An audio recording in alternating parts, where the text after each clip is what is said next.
Hello friends, स्वागत है आपका आज के सेशन में। आई होप आपकी तैयारी अच्छी चल रही होगी। तो करते हैं फिर आज की क्लास को हम स्टार्ट। और आज की क्लास का हमारा जो फर्स्ट क्वेश्चन है वो है नगर पालिका सुझाव के लिए। नगर पालिका आज की क्लास का फर्स्ट क्वेश्चन है कि नगर पालिका सुझाव के लिए जो सलाहकार समिति का गठन करेगी उसमें शामिल होते हैं। यानी आपको बताना है जो नगर पालिका जो होती है जो नगर पालिका होती है वो सुझाव के लिए एक समिति बनाती है। नगर पालिका होती है वो अपनी सुझाव के लिए एक समिति बनाती है। क्या बनाती है? एक समिति बनाती है। उस समिति में कौन कौन शामिल होते हैं?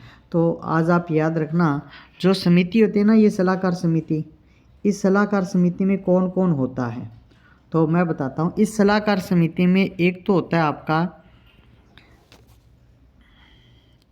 नगर पालिका के समस्त सदस्य होते हैं ना, वो होते हैं। सलाहकार समिति में कौन कौन होता है? सलाहकार समिति में आपके नगर पालिका के जो समस्त सदस्य होते हैं वो होते हैं, और नगर के कोई भी अन्य 6 प्रमुख नागरिक वो होते हैं। तो इस हिसाब से इसमें कौन कौन शामिल होता है? नगर पालिका के समस्त सदस्य और नगर के कोई भी अन्य 6 प्रमुख नागरिक इसमें शामिल होते हैं। तो इस क्वेश्चन का जो सही आंसर वो हो जाएगा बी व सी दोनों। ठीक है, बी व सी दोनों, ये इसका राइट आंसर हो गया। आपसे पूछे नगर पालिका की जो सलाहकार समिति है, जो हमें सलाह देती है, सुझाव देती है, उसमें कौन कौन से सदस्य शामिल होते हैं? तो याद रखना, नगर पालिका के समस्त सदस्य उसमें शामिल होते हैं और नगर के कोई भी अन्य 6 प्रमुख नागरिक भी उस समिति में, सलाहकार समिति में शामिल होते हैं। ये अपनी आज की क्लास का फर्स्ट क्वेश्चन था। अब चलते हैं अपने अगले क्वेश्चन की तरफ। अगला क्वेश्चन क्या कहता है? योजना के प्रवर्तन की तारीख का उल्लेख किस धारा में किया गया है? यानी योजना के प्रवर्तन की तारीख का उल्लेख किस धारा में किया गया है? तो ये मैं आपको बता देता हूँ। योजना के प्रवर्तन की तारीख का उल्लेख किस धारा में किया गया है? तो आप याद रखना, योजना के प्रवर्तन की तारीख का उल्लेख जो है वो धारा 161 में किया गया है। धारा 161 में किया गया, याद रखना, धारा 161 में योजना के प्रवर्तन की तारीख का उल्लेख किया गया है। ठीक है ना, याद रखना।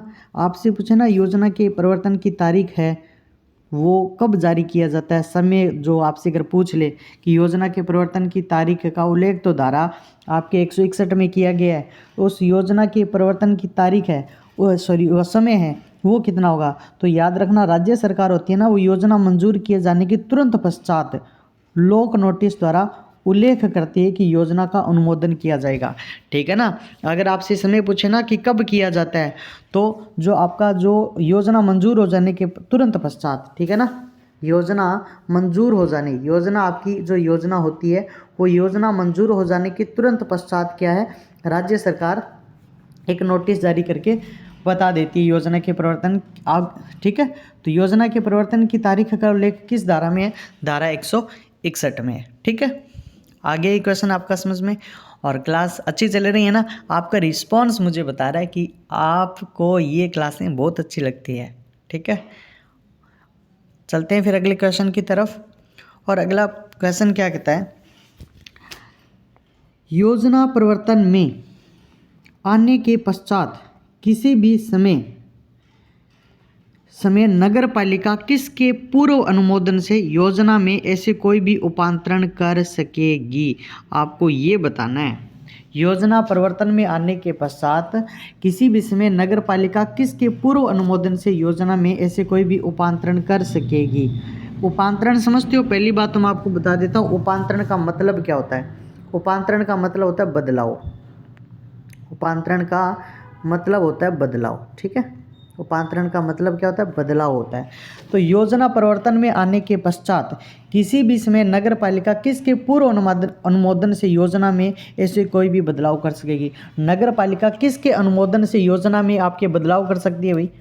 केंद्र सरकार, जिला कलेक्टर, राज्य सरकार या मुख्य कार्यकारी अधिकारी, किसके अनुमोदन से कर सकती है? तो याद रखना, नगर पालिका जो होती है वो राज्य सरकार, नगर पालिका राज्य सरकार के पूर्व अनुमोदन से है ना, राज्य सरकार के पूर्व अनुमोदन से कर सकती है कोई भी बदलाव। ठीक है, नगर पालिका के पास पावर ये होती है कि पहले वो राज्य सरकार से पूछे, ठीक है ना, राज्य सरकार से पूछ के ही वो काम करेगी, ठीक है ना। तो याद रखना, राज्य सरकार के पूर्व अनुमोदन से योजना में बदलाव किया जा सकता है। नगर पालिका जो होती है ना, वो राज्य सरकार के पूर्व अनुमोदन से योजना में बदलाव कर सकती है, अपने आप बदलाव नहीं कर सकती। आपसे पूछे कि इसका उल्लेख किस धारा में है, तो वो धारा मैं आपको बता देता हूँ। धारा है आपकी 162। धारा कौन सी है? धारा है आपकी 162। धारा है 162, 162, 162 नंबर धारा में इस बात का उल्लेख किया गया है, ठीक है। उसके बाद अपना क्वेश्चन नंबर है 114। याद करो 114 नंबर क्वेश्चन को आप। तो अब 114 नंबर क्वेश्चन क्या कहता है? नगर पालिका किसकी प्रेरणा या आदेश पर योजना का पुनरीक्षण कर सकती है, ये बताना है आपको। नगर पालिका किसकी प्रेरणा या आदेश पर योजना का पुनरीक्षण कर सकती है, मतलब नगर पालिका जो होती है वो किसकी प्रेरणा से या फिर आदेश पर किसी योजना का दोबारा निरीक्षण कर सकती है। तो अगर नगर पालिका को ऐसा लगे, नगर पालिका को ऐसा लगे कि हमें इस योजना का दोबारा निरीक्षण करना चाहिए, तो भी कर सकेगी ना। स्व प्रेरणा भी से भी कर सकते हैं। अगर नगर पालिका को किसी योजना में कोई कमी लगती है तो वो किसी योजना का पुनरीक्षण कर सकती है। तो सही बात है, स्व प्रेरणा से भी कर सकती है। राज्य सरकार के आदेश से, बिल्कुल राज्य सरकार के आदेश से भी कर सकती है। राज्य सरकार के आदेश से भी वो क्या करेगी? किसी योजना का पुनरीक्षण कर सकती है, ठीक है ना। ये भी बात आपकी समझ में आ गई। तो इसका राइट आंसर क्या हो जाएगा? ए व बी दोनों, यानी ऑप्शन नंबर 114 का डी ये हो जाएगा। ए व बी दोनों, राइट आंसर ये हो जाएगा, ठीक है। बढ़ते हैं अपने अगले क्वेश्चन की तरफ। अगला क्वेश्चन क्या कहता है? असुमेलित विकल्प का चयन कीजिए। असुमेलित विकल्प का चयन कीजिए।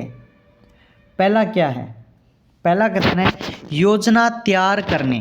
पहला कथन क्या है? पहला कथन है योजना तैयार करने और उसकी मंजूरी के लिए अपनाई जाने वाली प्रक्रिया धारा 162 में है। योजना तैयार करने और उसकी मंजूरी के लिए अपनाई जाने वाली प्रक्रिया धारा 162 में है, ये गलत है, ठीक है। धारा 162 में ये बात नहीं है, तो ये स्टेटमेंट आपका गलत हुआ, ठीक है ना। ये स्टेटमेंट आपका गलत होता है। धारा 162 में ये नहीं है। धारा 162 में मैंने आपको पीछे ही बताया था, योजना के अंदर बदलाव जो होते हैं, राज्य सरकार के पूर्व अनुमोदन से योजना में जो बदलाव होता है उसकी बात की गई है धारा 162 में, तो ठीक है ना। राज्य सरकार के पूर्व अनुमोदन से योजना में बदलाव की बात आपकी धारा 162 में की गई है। धारा 162 में ये बात नहीं की गई। और उसके बाद में है योजना का क्रियान्वयन। योजना का क्रियान्वयन धारा 160, ये भी गलत है। योजना का क्रियान्वयन धारा 160 में नहीं है। योजना का क्रियान्वयन धारा 160 में नहीं है। योजना का क्रियान्वयन जो है वो धारा 163 में है। योजना का क्रियान्वयन कौन सी धारा में है? योजना का जो क्रियान्वयन है वो धारा 163 में है, ठीक है। धारा 163 में है योजना का क्रियान्वयन, ठीक है। फिर है योजना का पश्चातवर्ती रूपांतरण धारा 163 नहीं है। अभी मैंने आपको बताया योजना का क्रियान्वयन है धारा 163 में, तो ये भी आपका गलत हो गया। तो इसका सही आंसर क्या है? उक्त सभी विकल्प असुमेलित हैं, ये इसका राइट आंसर हो जाएगा। मतलब चारों स्टेटमेंट में से कोई भी स्टेटमेंट सही नहीं है। आगे बात समझ में। अब चलते हैं अपने अगले क्वेश्चन की तरफ। अगला क्वेश्चन क्या कहता है? योजना का पुनरीक्षण का उल्लेख किस धारा में किया गया है? योजना के पुनरीक्षण का उल्लेख किस धारा में किया गया है? योजना का पुनरीक्षण का मतलब क्या होता है? रिव्यू करना। पुनरीक्षण का मतलब क्या होता है? मैं एक चीज़ आपको बता देता हूँ। योजना का पुनरीक्षण का मतलब होता है रिव्यू, ठीक है ना। क्या होता है? रिव्यू। रिव्यू चीज़ को दोबारा से देखना, है ना, उसको बोलते हैं। योजना का पुनरीक्षण या रिव्यू का उल्लेख किस धारा में किया गया है? तो ये आपकी धारा 165 है। ये आपकी धारा 165 है। 165 में योजना के पुनरीक्षण की बात की गई है। यानी इसमें ये लिखा हुआ है कि जो आपकी नगर पालिका है वो स्व प्रेरणा से या राज्य सरकार के आदेश से किसी योजना के पुनरीक्षण कर सकेगी। ठीक है ना। योजना का जो पुनरीक्षण होती है वो नगर पालिका आपकी स्व प्रेरणा से भी कर सकती है। पिछले वाले मैंने क्वेश्चन में बताया था ना, नगर पालिका जो होती है वो स्व प्रेरणा से भी पुनरीक्षण कर सकती है, स्व प्रेरणा से पुनरीक्षण कर सकती है। एक तो वो स्व प्रेरणा से पुनरीक्षण कर सकती है, ठीक है, स्व प्रेरणा से पुनरीक्षण कर सकती है, और आपके राज्य सरकार के आदेश द्वारा भी कर सकती है। ये भी आपको याद रखना है। पुनरीक्षण कैसे कैसे हो सकता है? स्व प्रेरणा से हो सकता है और राज्य सरकार के आदेश से भी हो सकता है। कब किया जा सकता है पुनरीक्षण? तो याद रखना, कोई भी योजना की प्रवर्तन की तारीख से 10 वर्ष के भीतर, आपको समय पूछे ना तो याद रखना 10 वर्ष के भीतर योजना के प्रवर्तन की तारीख से 10 वर्ष के भीतर आपको क्या किया जा सकता है? उस योजना का पुनरीक्षण किया जा सकता है, रिव्यू किया जा सकता है। ठीक है, चलें अब अगले क्वेश्चन की तरफ। अगला क्वेश्चन क्या कहता है?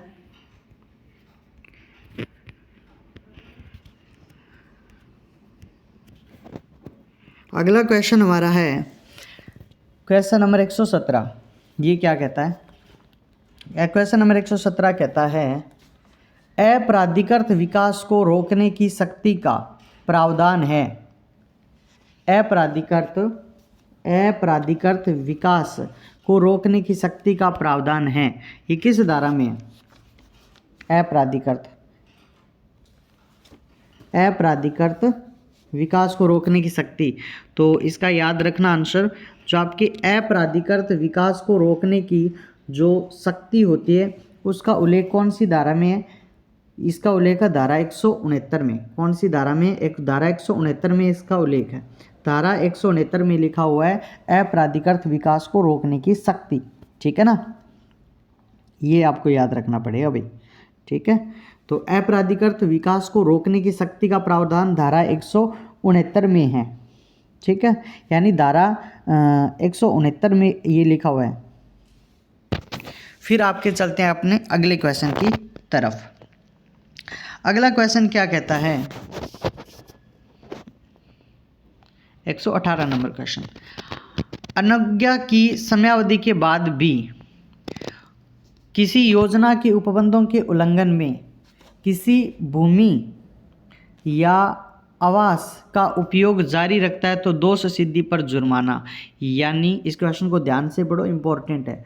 अनुज्ञा मतलब आज्ञा की समयावधि के बाद भी, अनुज्ञा की समयावधि के बाद भी किसी योजना के उपबंधों के उल्लंघन में किसी भूमि या आवास का उपयोग जारी रखता है तो दोष सिद्धि पर जुर्माना होगा। दोष सिद्धि पर जुर्माना होगा, आपको ये बताना है। ठीक है,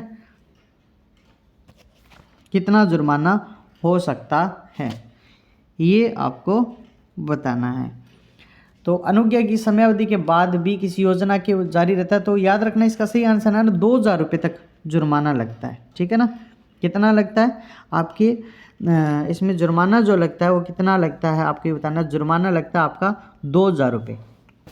मैं बताता हूँ, इसकी डेप्थ में पढ़ना पड़ेगा। 2000 रुपये जुर्माना लगता है। ठीक है, कितना जुर्माना लगेगा? 2000 रुपये जुर्माना लगता है। 2000 रुपये जुर्माना। अपराध जारी रहता है तो 500 रुपये प्रतिदिन के हिसाब से और भी जुर्माना लगता है। ठीक है, तो ये आपको याद करनी है, ये चीज़ आपको याद होनी चाहिए। अपराध जारी रहने पर कितने रुपए प्रतिदिन के हिसाब से और लगते हैं? तो 500 रुपये के हिसाब से अपराध जारी रहता है। मान लो अपराध जो है वो अपराध जारी रहता है, तो अपराध जारी रहता है तो 500 रुपये के हिसाब से प्रतिदिन ये जुर्माना और लगेगा भाई। ठीक है ना, इस चीज़ को याद रखना। अनुमति की समयावधि समाप्त होने के बाद भी भूमि या आवास का उपयोग करने पर 2000 रुपये जुर्माना लगता है और अपराध जारी रहने पर 500 रुपये प्रतिदिन के हिसाब से जुर्माना लगता है। चलिए अपने अगले क्वेश्चन की तरफ। अगला क्वेश्चन क्या कहता है कि धारा 171 में प्रावधान है। धारा 171 में प्रावधान है। क्या क्या प्रावधान है धारा 171 में? तो देखते हैं क्या प्रावधान है। धारा 171 में भूखंड के उपविभाजन की मंजूरी, निजी मार्ग बनाने की मंजूरी। अब आपको बताना है इन चीज़ों पे अपराध के बारे में। धारा 171 में प्रावधान क्या क्या है?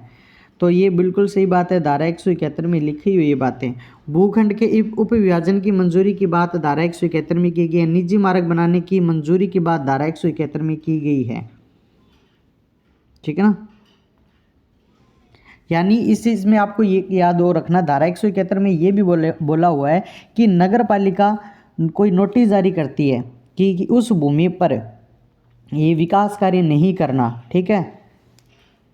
तो यानी भूमि पर विकास, उस भूमि पर वो विकास जारी रखता है तो भी दोष सिद्धि है, ठीक है ना। 5,000 रुपये धारा 171 में ये लिखा हुआ है, ठीक है ना। कितना जुर्माना लगेगा? जुर्माना लगेगा, कितना लगेगा? 5,000 रुपये जुर्माना लगेगा। जुर्माना कितना लगेगा? 5,000 रुपये जुर्माना लगेगा। और अपराध जारी रहने पर 200 रुपये। 5,000 रुपये जुर्माना लगेगा। 5,000 रुपये जुर्माना लगेगा। 5,000 रुपये जुर्माना लगेगा और 200 रुपये प्रतिदिन के हिसाब से जुर्माना और लगता है, ये आपको ध्यान रखनी है, ठीक है।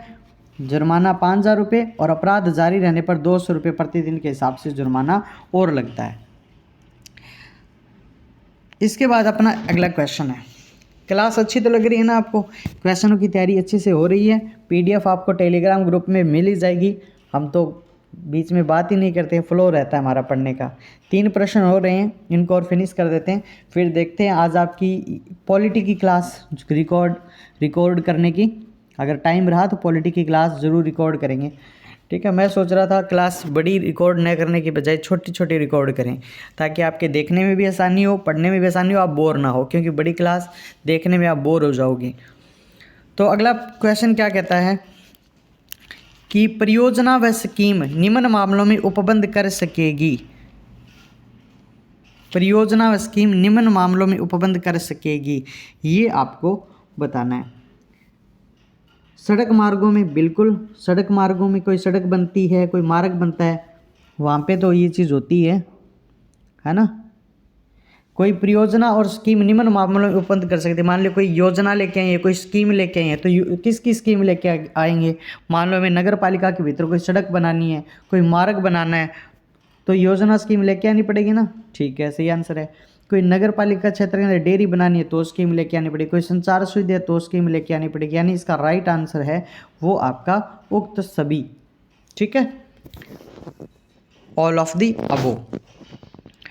और इसके बाद में अगला क्वेश्चन है अपना 11 और 12, 2 क्वेश्चन और रहे हैं, फिर क्लास को समाप्त करते हैं। अब ध्यान रखना, लास्ट टाइम में जितनी हो सके उतनी क्वेश्चन प्रैक्टिस करो। आप पार्ट बी अगर आपका किसी का नहीं पढ़ा हुआ है तो अब ये मत छोड़ो करो कि मैं पार्ट बी को स्टार्ट से पढ़ के डेली की इतनी धारा पढ़ूंगा तो मैं इतने दिन में कंप्लीट कर दूंगा, इसका ये टारगेट रखूँगा, कंप्लीट हो जाएगा। ऐसा कंप्लीट नहीं होता। आप धारा पढ़ सकते हो पर याद नहीं रहेगी। जितनी ज़्यादा आप क्वेश्चन प्रैक्टिस करोगे उतना आपके लिए बेटर रहेगा। ये मेरा लास्ट ईयर का एक्सपीरियंस बता रहा है। जितने आप क्वेश्चन प्रैक्टिस करोगे आप रेस में उतने ही आगे तक जाओगे, ठीक है। तो करते हैं क्वेश्चन नंबर 121। धारा 182 में उल्लेख है। धारा 182 में किसका उल्लेख है आपको ये बताना है। भूमि के उपयोग के परिवर्तन पर निर्बंधन।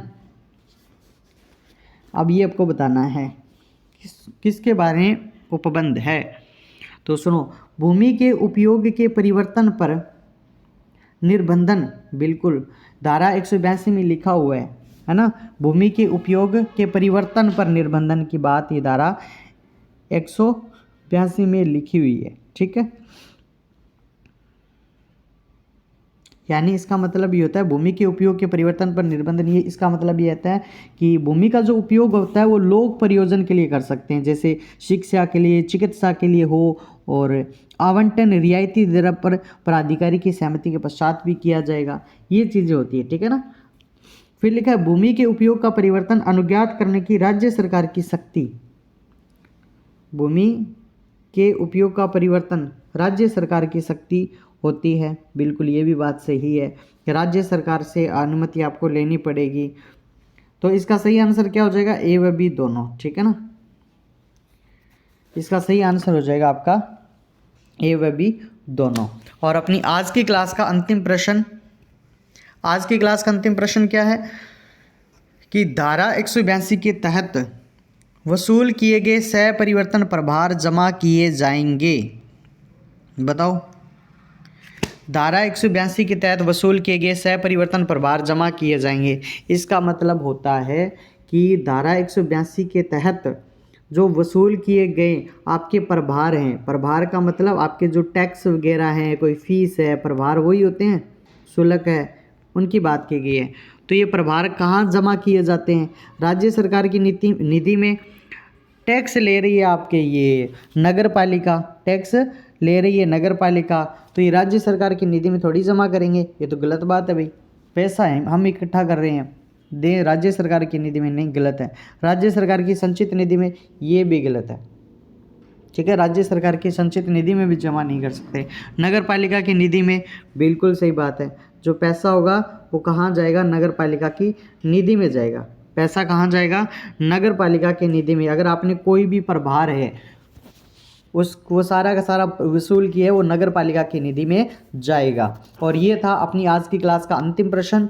और ये क्लास आपको कैसी लगी कमेंट करके ज़रूर बताना है। और इस क्लास को ज़्यादा से ज़्यादा अपने फ्रेंड सर्कल में शेयर करना है, आपके पास जितने भी टेलीग्राम ग्रुप हैं उनमें शेयर करना है। और लास्ट टाइम मैं आपके लिए यही कहना चाहूँगा, जितना हो सके आप उतनी क्वेश्चन प्रैक्टिस कर लो। जितनी ज़्यादा आप क्वेश्चन प्रैक्टिस करोगे वो आपके लिए उतनी ही ज़्यादा बेनिफिट रहने वाली है, ठीक है। तो टेक केयर, बाय। कल फिर मिलते हैं एक नई क्लास में, तब तक के लिए आप पढ़ते रहिए।